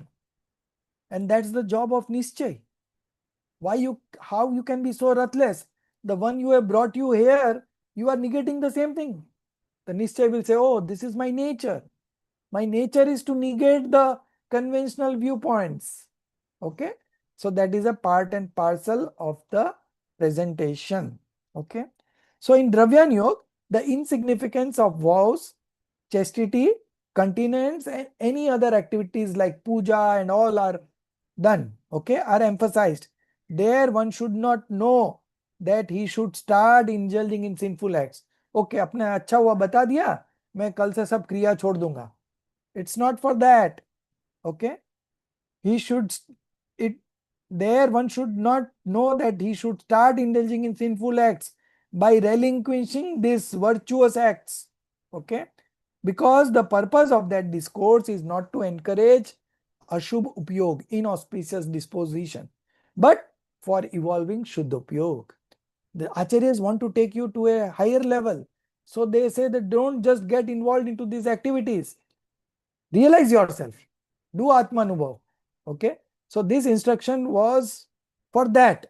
It doesn't mean that you leave those activities and get into sinful activities. No, that was not the message. Okay, but for evolving shuddhopyog, passionless conduct, passionless disposition, the subupyog is contradicted. Okay, so the auspicious activities are contradicted in Dravyani Yoga. No problem. This was 2A. Now 2B. Do you have any questions, Jia? No, sir. No. Ask, huh? Ask. Yes. Whatever time you come to the class, I feel you are really very interested. So if you get struck up anywhere, you can always ask. Yes, Someone may say here that in metaphysics, Adhyatam Sastras, Punya and Pap both described to be alike. So if Sudhopyog is evolved, then it is good. But if it is not involved, then one may either engage himself in Punya or in Pap. So which would you prefer, Jia? If Sudhopyog is not there, if Sudhopyog is not manifested, then you have left is only either Shubh or Ashubh. So which would what would be your choice? Shubh. Why? Why not Ashubh? Because both are same. But it could lead to like betterment in the next still getting punya. Yes. So in the path of liberation, both Shubh and Ashubh are stated to be same. Why? Because both binds karmas. Right? So in that sense it is same. But it is not same from the Charnani Yoga. Charnani Yoga will say Punya is better than Pap. Because Pap you will end up in hell. There you will not get even the chance to read the scriptures. Okay. So compared to Pap, Punya is better. But don't understand it to be religion. It is only Punya, it is a cause of bondage and not cause of liberation. That red light is also always there. Okay. Answer. For example, from the lower caste point of view, the Jat and the Chandal are said to be alike. But comparatively, Jat is somewhat better than Chandal because one is untouchable, the other is touchable. So Chandal is untouchable, the Jat is touchable. This was the example Todarmalji gave 300 years ago. That came in his mind. Right now you will not understand also who is Jat and who is Chandal. Similarly, from the bondage cause point of view, the Punya and Pop are both alike. From which point of view? Bondage cause point of view. But Punya is somewhat better than Pap because one is intense passion and the other is feeble passion. One will lead to you hell, the other will lead to you heaven. Okay. Therefore, one should know that it is not desirable to indulge in Pap by giving up Punya. Okay. 2C now, 2C. Further, those jivas who are engrossed in activities like adoration of Jina's idol only, for diverting them towards self-realization, because this is Dravyani Yoga. So Dravyani Yoga will just take you to the self-realization. Okay. All three expositions' job is to take you towards Dravyani Yoga, and Dravyani Yoga's job is to operate the science of discrimination, which will lead you to self-realization. Okay.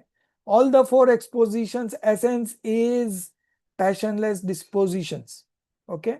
All four anuyogs lead you to vitragata. But three anuyogs will lead you to Dravyani Yoga, and Dravyani Yoga will perform the science of discrimination, and that's how you end up into self-realization. This will be the process. 2C. Further, those jivas who are engrossed in activities like adoration of Jina's idol only, huh? But if you are doing, if you are also adoring Jina's idols also, if you are doing Swadhyay also, if you are doing those vows also, then you are all-rounder, right? So here, Totamalji is considering such a case who is only into adoration of Jina's idol only puja, only vidhan, and no Swadhyay. For diverting them towards self-realization, etc., God is in the body and not in the temple. This instruction they give. Okay. God is in the body and not in the temple. Such discourse is given. Here one should not know that he is being encouraged to give up adoration and get happiness by taking food, etc., sensual pleasures. No, because this is not the purpose of such preachings. In the same way, wherever such conventional practices are contradicted or negated, one should not become negligent towards pious acts. One should rather know that the jivas who are engrossed in conventional practices only for creating interest in real religion, Nischay Dharma, in them the conventional religion is described to be insignificant. 2D. And in the same Shastras, the true believer's indulgence in carnal pleasures, etc., has been described as not to be the cause of bondage. ज्ञानी के भोग निर्जरा के हेतु. Have you heard this statement, Roshni? No? Samaisar says, ज्ञानी के भोग निर्जरा के हेतु. ज्ञानी निराश्रव. So here it is saying the same. And in the same Shastras, like Samaisar, Dravyanyog Shastra is Samaisar, Pravachansar, all these are Dravyanyog Shastra. And in the same Shastra, the true believer's indulgence in carnal pleasures, that means sensual pleasures, etc., have been described as not to be the cause of bondage, but the cause of nirjara. Now, can anyone explain me except Amitaji? Can anyone explain me how the indulgence in sensual pleasures of a true believer can be described as not cause of bondage but a cause of nirjara? How? How is it possible? Stretch your mind, you will be able to realize. I am talking about a true believer, right believer. Why such statements are given? Sir, because of their acharan. So acharan mein to acharan is not good, no? He is indulging in sensual pleasures, and you are telling that this is the not cause of bondage. This is the cause of nirjara. How can you tell that?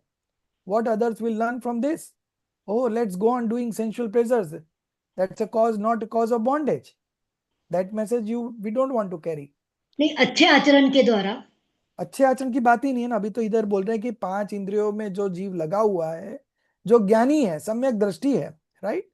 One who is a right believer, सम्यक दृष्टि, he is involved in sensual pleasures, and that activity is considered not to be a cause of bondage, but a cause of nirjara. I want to know this.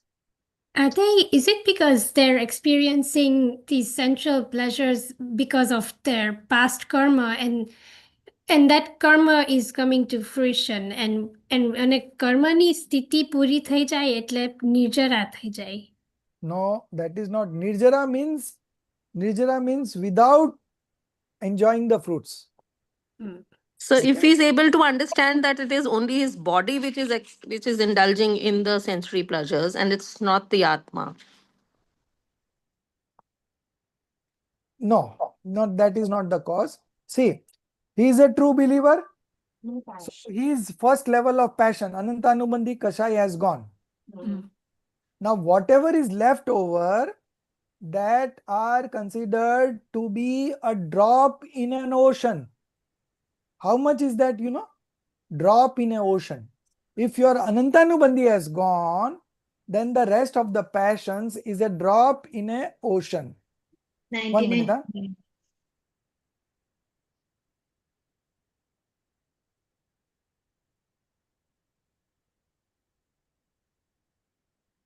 Sir, you're on mute. So I said 1 minute. Oh, I think that's what I saw with his he, lips. yeah, I think he said, yeah.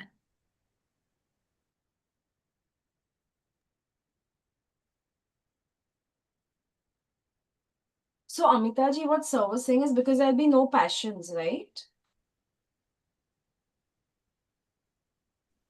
Himali, I know the answer because I heard the Hindi lesson.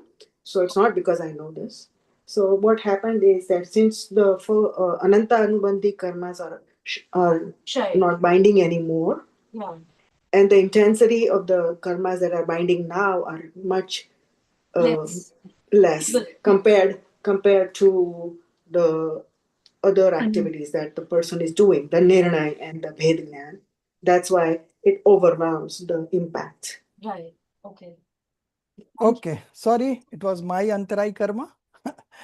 So we were discussing that he is a true believer. First thing that you have to realize, he is a true believer. He is a samyak drashti, right believer. Okay. Now right believer has got rid of delusion and the four passions: anantanubandhi, krodh, man, maya, lobh.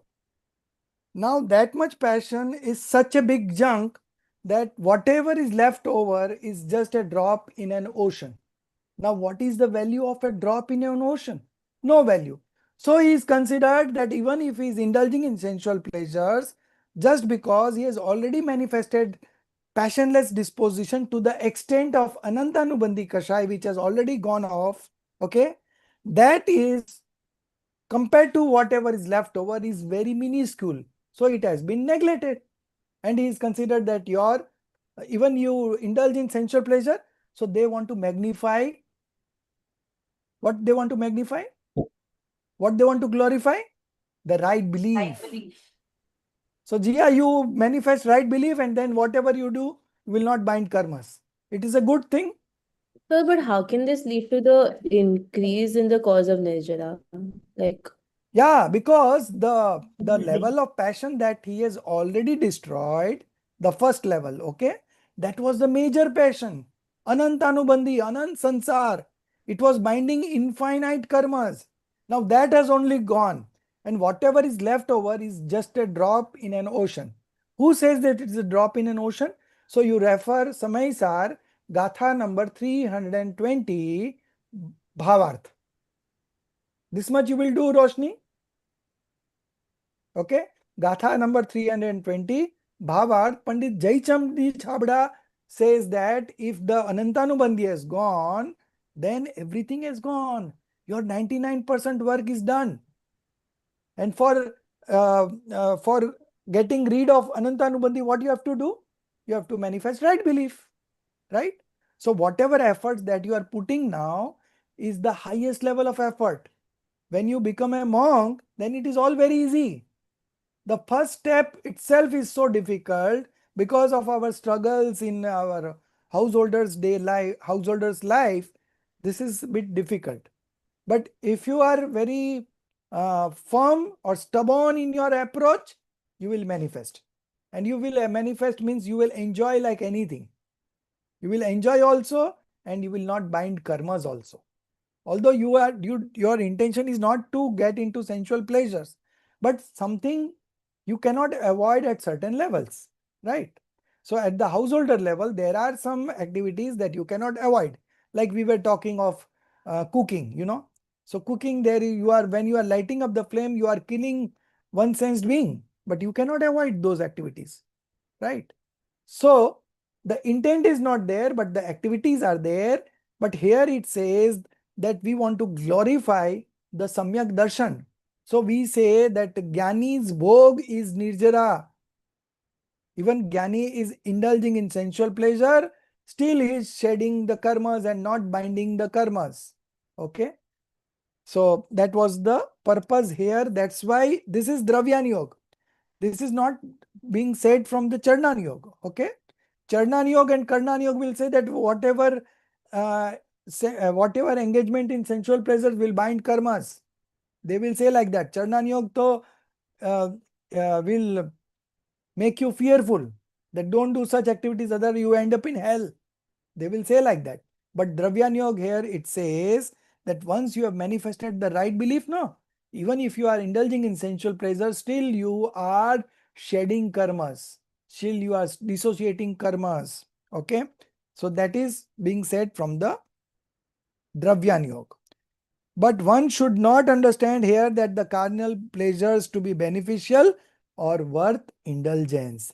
There, for emphasizing the glory of true believer, the carnal pleasures, etc., which are well known as the cause of intense bondage, have been ignored. Because in spite of their persistence, due to the strength of right belief, feeble bondage is caused. And due to the same power, the shedding of karma increases. Therefore, conventionally, the carnal pleasures are not stated to be the cause of bondage, but the cause of nirjara, dissociation of karmas. Okay. Even if on deliberation, okay, even if you on thinking, even if on deliberation carnal pleasures appears to be the cause of nirjara, then why should the true believer give up them and accept monkhood? Chakravarti, why does he accept a monkhood? We have Tirthankars like Shantinath, Kuntunath, Arnath, who were also Tirthankars, they were also Chakravartis, and they were also Kamdevs. They have got everything in life, best things in life. But still they renounced all these things and become a monk. Why? So they don't want to prove that the sensual pleasures is happiness. They don't want to prove that. But they want to highlight the glorification of self-realization. Okay? The status of a true believer, that the true believer, even if he indulges in sensual pleasures, still he is causing nirjara and not bondage. So this, they want to highlight the right belief. Okay. Here the purpose of this statement is only to show the glory of the true belief. Okay. This glory of true belief has come five times. Not the true belief, glory. The word glorification or glory has come 5 times in the Moksha Marg Prakashak, and this is the fourth time. This is the fourth time that we are seeing here. Previous to that, it was there on page number 27. It was there on page number 130. It was there on page number 245. And here it is in 407. And one more, okay, 370. Okay. So 5 times this. By saying the word glory, he wants to highlight the true belief. Okay. It's giving importance to true belief because it is Dravyan Yoga. You practice Ved Vigyan and your all activities are good. Okay. In the same way, the true meaning of other such statements should also be known. Okay. So this is Dravyan Yoga. Now 3a. Further, the object of Dravyan Yoga is also to actuate jivas to accept and give up some things like that of Charnan Yoga. Therefore, here the description is made from the viewpoint of thoughts and disposition, which can be comprehended by omniscient. Okay. So the object of Dravyanya is also to actuate jivas to accept some good activities and give up some bad activities. Okay. Like that of Charnan Yoga. Here the description is made from the point of view of thoughts and disposition, which can be comprehended by non-omniscient.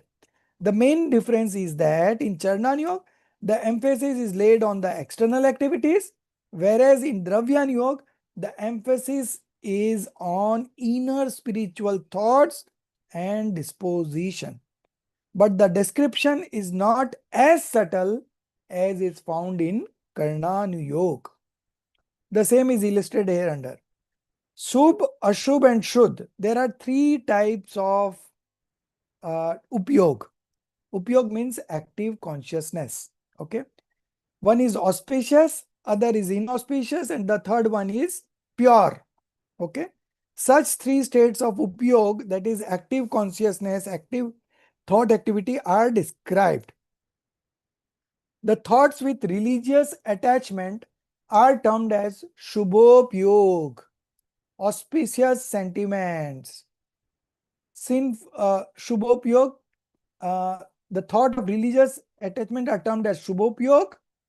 Sinful thoughts and aversions are termed as ashubhopyog, inauspicious sentiments, and passionless thoughts devoid of attachment and aversions are termed as shuddhopyog. Okay, so our objective would be to get into shuddhopyog, but even if we don't get into shuddhopyog, then at least we should be on the shubhopyog, because nobody can move from ashubh to shuddh. Nobody can move from inauspicious to directly pure sentiments. There has to come auspicious sentiments in between, because inauspicious sentiment is intense passions and auspicious sentiment is mild passion. So from intense passion you come to mild passion, and from mild passion you come to passionlessness. Okay, so this should be the course of action. Okay, so three types of active consciousness states. The thought with religious attachment are termed as shubhopyog, sinful thoughts and aversion are termed as ashubhopyog, and passionless thoughts are termed as shuddhopyog. This statement is from the viewpoint of the thoughts comprehensible by non-omniscients.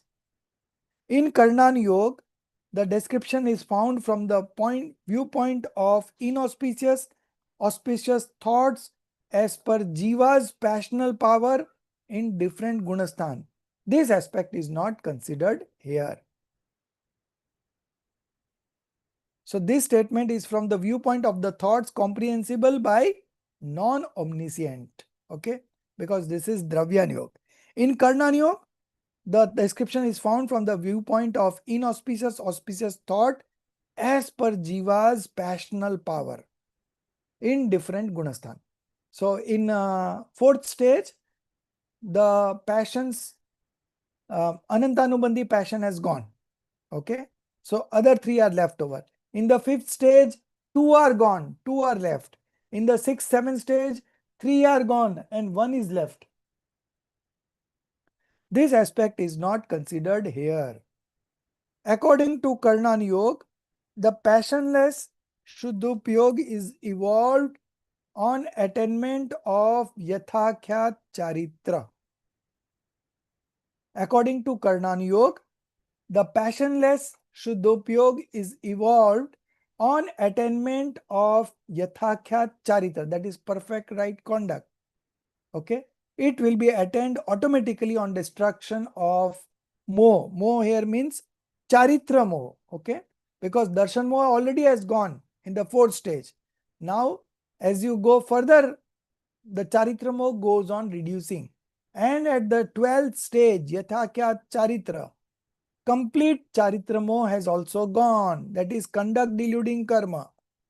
How can a person of lower spiritual stage effectuate Shuddhopyog? So from Karnan Yoga, it's very subtle description. So Karnan Yoga will say that Shuddhopyog means you get into the 12th stage or at least in the 7th stage. But Dravyan Yoga said that Shuddhopyog is possible at the 4th stage. The subtle passions are still there, but it has been ignored because the major passions is not there. Major Krodh, Man, Maya, Lobh has gone in the 4th stage. Okay. Whereas in Dravya Yoga, the emphasis in sermons is laid on the evolution of Shuddhopyog only.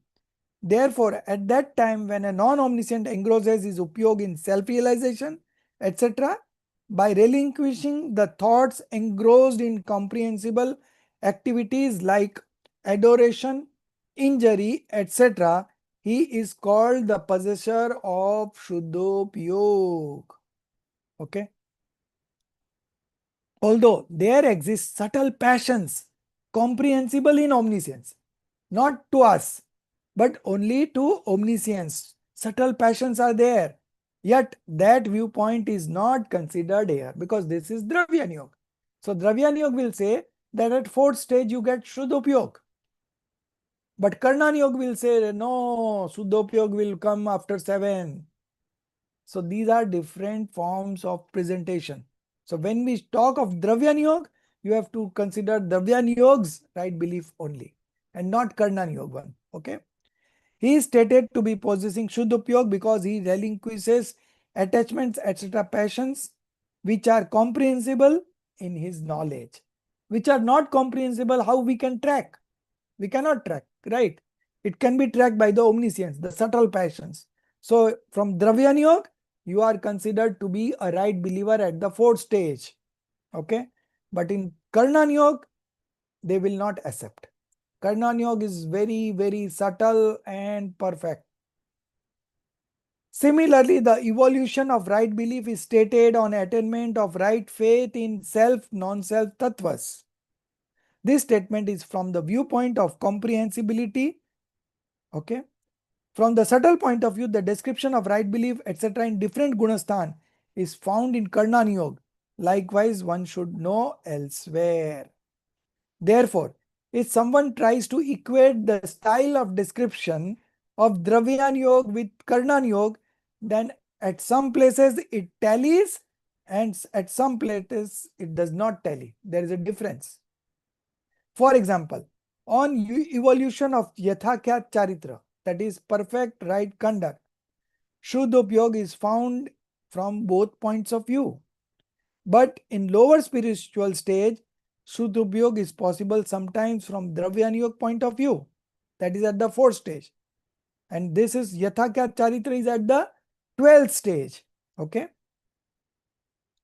But from the Karnan Yoga point of view, due to existence of different degrees of passions, always Shuddhopyog is not accepted.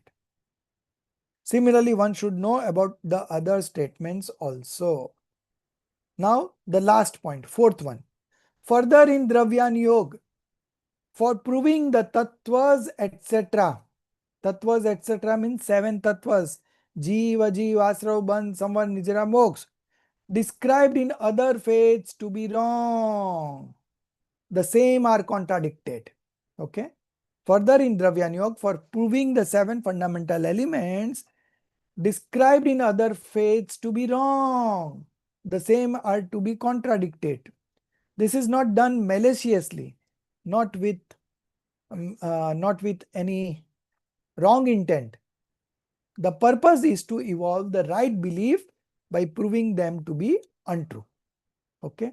Similarly, in other ways, the methodology of exposition are found in Dravyan Yoga.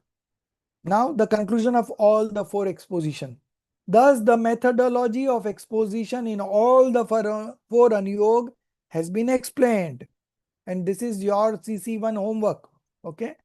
I'll give you 2 homeworks for CC1. Next week, there will not be any classes. I'm going to Sikharji tomorrow. Okay. Not tomorrow, Monday. So next Saturday, there will be no class. So you can finish your CC1 by then. Okay. I'll be giving you CC after finishing the class. So that you have to do in the meantime. Okay. Thus, in the methodology of exposition in all the 4 Anuyogas has been explained. There, in some Shastras, the exposition is found with prominence of 1 Anuyog, in some with 2 Anuyog, in some with 3 Anuyogs, and in some others with all the 4 Anuyogas.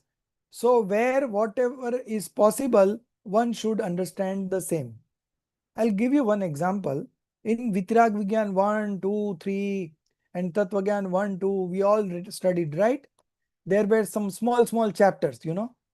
So some chapters were from Charnan Yoga, some were from Dravyan Yoga, some were from Karnan Yoga. Now you have to identify, okay? Vitrag Vigyan 1, 2, 3 is your homework, additional homework, optional homework, not compulsory homework. You want to try to find out which exposition is this chapter from, you just track Vitrag Vigyan 1, 2, 3. Now Vishnu Kumar Muniraj story, Raksha Bandhan, is Pratman Yoga. Parasnath story is from Pratman Yoga, right? Sat Tattva is Dravyan Yoga. Then Karma theory, Tin Lok, is Karnan Yoga. Okay. So this way you have to find out.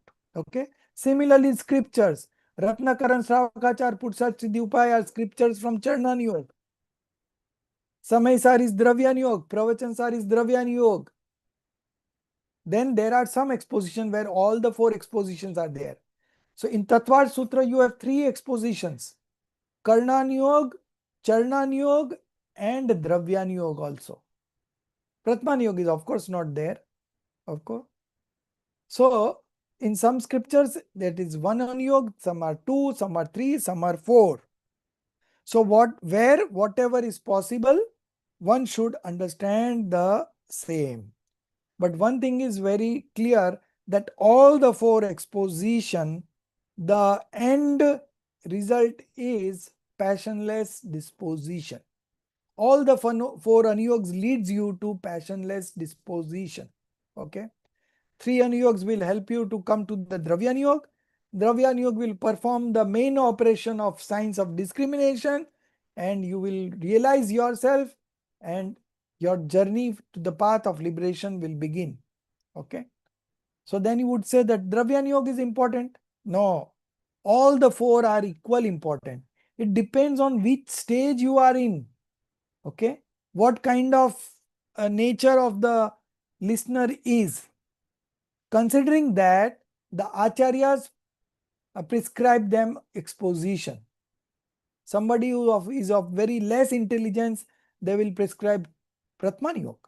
Somebody is very intelligent, scientific nature, science background, they will prescribe them Karnan Yoga. Somebody who is mediocre, they will prescribe Dravyan Yoga and Charnan Yoga.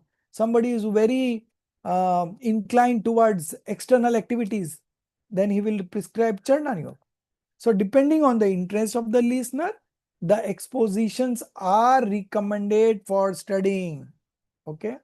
But the ultimate aim is to get them into the mainstream of the path of liberation. Okay. So it could be that you start with Pratman Yoga and then you keep on switching on. Once you find an interest, then you can also read Karnan Yoga. Then you can also have Dravyan Yoga. Okay. So in this way, Acharya tries to bring the uninitiated people into the path of liberation by prescribing them the anuyog which is applicable to them. Okay, it's not one for all the same. Okay, different people, different type of exposition will be recommended, and then later on they can just connect, they can switch on the anuyogs. Even in a day, even in 1 hour, we can switch, right? One anuyog to another anuyog to anuyog. It's not, it's just jugglery. You are aware of all the 4 methodology. Now you can just keep on switching on. But the end thing is that you are moving towards Vitaragta. You are not moving towards attaching more, doing more attachments. Okay. Now one more small topic, we will take it up. Still we have 10 minutes to left. So we'll finish this. The tradition of exposition in Anuyogs. Now the prominence of the tradition found in this Anuyog is being described here. In Pratman Yoga, the tradition of rhetorical shastras. What is this rhetorical shastras, you know? Alankar, you know? Alankar. And metrical shastras is prominent. Metrical means poems, you know? These are prominent in Pratman Yoga because by rhetoric statements, the mind gets delighted. When something is being described in an exaggerated manner, you develop an interest in it. By narrating directly, one's upyog is not engrossed to the same extent to which it is engrossed with rhetorical reasoning. Further, if a distant object is described with some exaggeration, then its nature becomes easily comprehensible. So these kind of things are used in Pratman Yoga.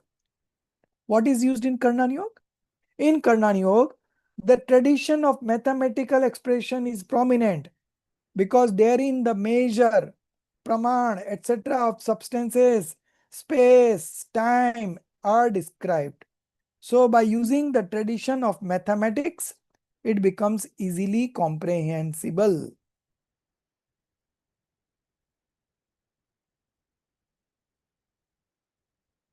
So in Karnan Yoga, the mathematical expressions are prominent, the formulas are prominent, because here the measures, uh, so many yojans, so many weight, all these measures are given in Meru Parvatis of so many yojan, Teen Lok, Trasnadi of this so yojan, Udorlog, Madhyalog, and all these are given in Karnan Yoga of substances, space, time, and qualities. That means Dravya, Kshetra, Kal, Bhav are described. So by using the tradition of mathematics, it becomes easily comprehensible. In Charnan Yoga, the tradition of moral instructions and ethical science is prominent, because the object there is that of putting into practice. Charnan Yoga, whatever is instructed in Charnan Yoga, that we need to put in practice, right? That is to actuate people to follow the conduct. Therefore, on explaining the ethical path, according to worldly traditions, the true aspirant starts following religious practices.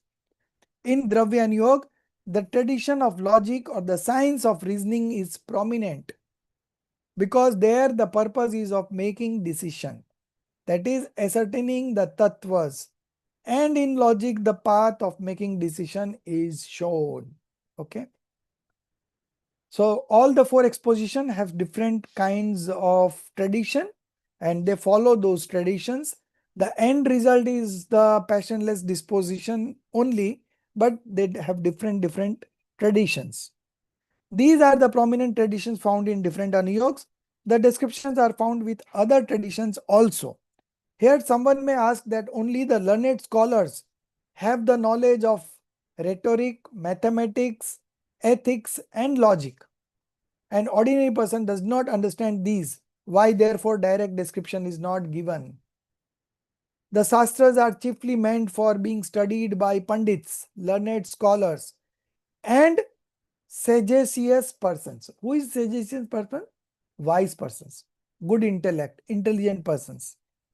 If the description follow rhetoric tradition, then their mind gets engrossed.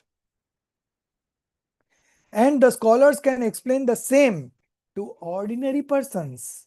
And those who do not understand, then they should explain to them directly. But by writing the direct description in Shastras, the talented person may not devote more time in their studies. Therefore, the tradition of rhetoric, etc. is followed. Etc. means all the four. Okay. Not only rhetoric, but mathematics, ethics, and logic also. In this way, the tradition of description of the four anuyogs is found. And in Jaina faith, most of the Shastras are in these four anuyogs. And the Shastras pertaining to grammar, logic, meters means chand, logic means nyay, grammar means vyakran, word books means dictionary, kosh, etc. And the Shastras on medical science. Now this is something very surprising. Astrology, incantations, mantra are also found in the Jina's religion. Their purpose is being described. Why we need medical science? Why we need astrology? Why we need Shastras on incantations? And these Shastras are written by Acharyas only, not ordinary people. Even Acharyas have written Shastras on medical science, Shastras on astrology. Why? Why is such the need? That is being explained here. So this is again a small description only. So I will finish it. It will take 5 minutes. Okay. And still we have 5 minutes to go. The purpose of works on grammar, logic, etc. What is the purpose? The study of Anuyog Shastras is possible by the study of books on grammar, logic, etc. This is the purpose of grammar, etc. Shastra. So grammar, logic, all these shastras add up to your understanding. If you are an expert in grammar, you will understand better. Okay. So for better understanding of Anuyog Shastras, that is Jinvani, this grammar, logic, etc. are also to be understood. If there is a time, if you have the intellect, you do it. But if you don't have the time, if you don't have the intellect, then only you read Jainism scriptures. Don't get into this. Okay. Someone may say if the Shastras are written in direct dialectical form, then what remains the purpose of grammar, etc. Now is giving the Todamalji, Pandit Todamalji is giving the logic answer. The dialect is an imperfect, upbranch. In Hindi it is called Bhasha is upbranch, an unsound language, ashuddhvani, and is different in different places. Okay, languages changes according to regions. Even in India we have so many states, and each state has got own language. In Maharashtra we have Maharashtrian, in Gujarat it is Gujarati, in Bengal it is Bengali. Okay, how could scholars write books in such language? The correct subtle description which is possible through grammar, logic is not possible in common language. Okay. Therefore, the Shastras are written following the tradition of grammar, etc. So one should study in smaller or greater measure these books also as per one's capacity, and should then study the purposeful Anuyog Shastras. Okay. Further, through the miracles of medical science, now just very important point. Why medical science? Why astrology? Through the miracles of medical science, the glory of Jina's religion may spread, and by medicines, etc., the benefaction also may be caused to persons, or the jivas who are engrossed in worldly affairs. They may be attracted by the miracles of medical sciences, etc. So the purpose of medicinal science, astrology, is to attract people towards Jain religion and not solve their problems.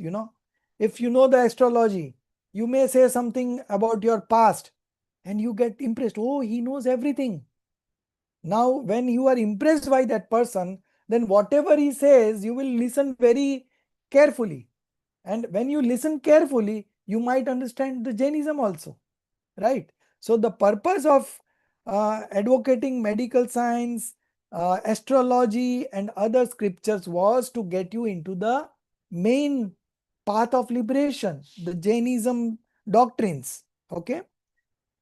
So further, through the miracles of medical sciences, etc., means miracles of medical science, astrology, all these incantations, mantra, the glory of Jina's religion may spread, and by medicines, etc., the benefaction, upkar, okay, the benefaction also may be caused to persons, or the jivas who are engrossed in worldly affairs. Okay, they may be attracted by miracles of medical science and may adopt Jain religion. The purpose is to get them to adapt to Jain religion and not solve their problems. Okay. Afterwards, they can understand and practice true religion and obtain spiritual benefit. With such purpose, the books on medical science, etc. are written. These are written by, again, Acharyas. Gomatsar is a book on botanical science. Then we have some books on astrology also. Why? Because our Acharyas were psychologists. Through astrology, they would say that this is going to happen, and it turns true.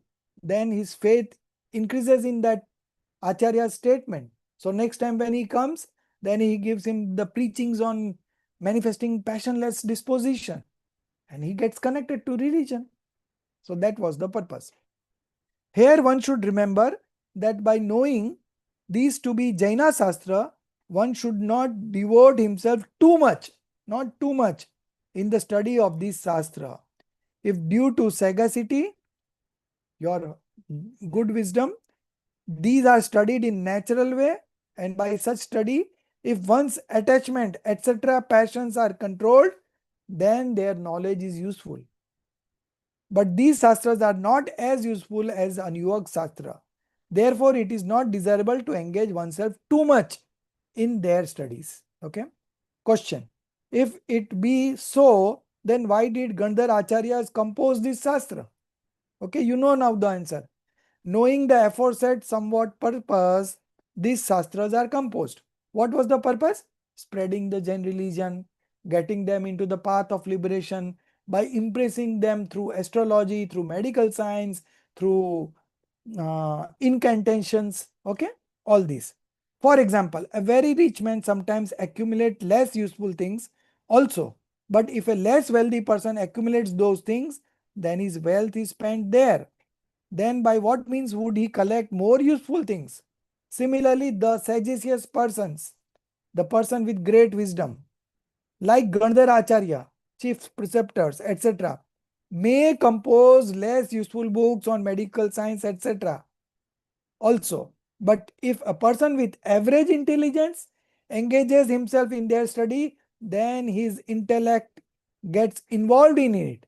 How could he then study the highly beneficial Shastras? Further, if a person with feeble passion, mild passion, composes in mythology, description relating to adornment of body, etc., he does not become passionate. But if a highly passionate person composes descriptions of such bodily adornment, etc., then he would certainly get involved in sinful bondage. Similarly, the feeble passionate Gandhar Acharyas compose the books of medical science, etc. Even then, they do not become passionate. But if highly passionate person engage themselves in their study, then due to increased feeling of attachment, passions, they would get involved in the bondage of sinful karmas. Such is the nature of sermons in Jaina faith. So this medical science, astrology, all these books are written to impress people and not end. And those only should be done by those people who are of high intellect, who have got large amount of time with them. Okay. If they are indulging in that study, it's okay. Otherwise, you should only read religious scriptures and do your good. Okay. How you can do your good? By manifesting the right belief. Okay. So all the Shastras are also the other Shastras which are not coming under the purview of four exposition, like grammar, logic, etc., are also explained here. That Acharyas have only written Shastras on this, but the purpose was this, to get them into the Jainism religion and not anything else. Okay. So the purpose should be mentioned. And while writing the scriptures, they never manifested more attachment because they were passionless monks and they wrote the Shastra. But if somebody who is not passionless, if they go on writing the scriptures, their time would be wasted, and the main purpose, the main Shastras, that they will be deprived of. Okay. So this is not to be practiced by everyone. Only those people who have more time with them, they can study the Shastras on grammar, logic, etc., etc. But those who have very little time, they should only read the exposition Shastras, Anuyog Shastras only. Okay. Now another good topic coming up that we will start after the vacation of 15 days. Within 15 days, you finish this CC1. I will put the closing date at 15 days only, not 21 days. Because even 20 days also everyone is not able to complete it. So now this time I will give 15 days because 15 days we don't have any classes. So our next class would be not the next week, but the week after that. So within 15 days, you complete this. Okay. So my CC1, I'm just sending it in the group. One question will be from the 6th chapter and one from the 8th chapter. Okay. I'll also mention the page numbers also. So it will be easy for you to summarize and not only summarize, but understand it in a better way. Okay. Okay. So I took 6 minutes more, but we completed the part. Okay. निज निधि निज में बताई, यह अनंत उपकार है, उसके लिए जिन वाणी माँ को वंदना सत बार है, उसके लिए जिन वाणी माँ को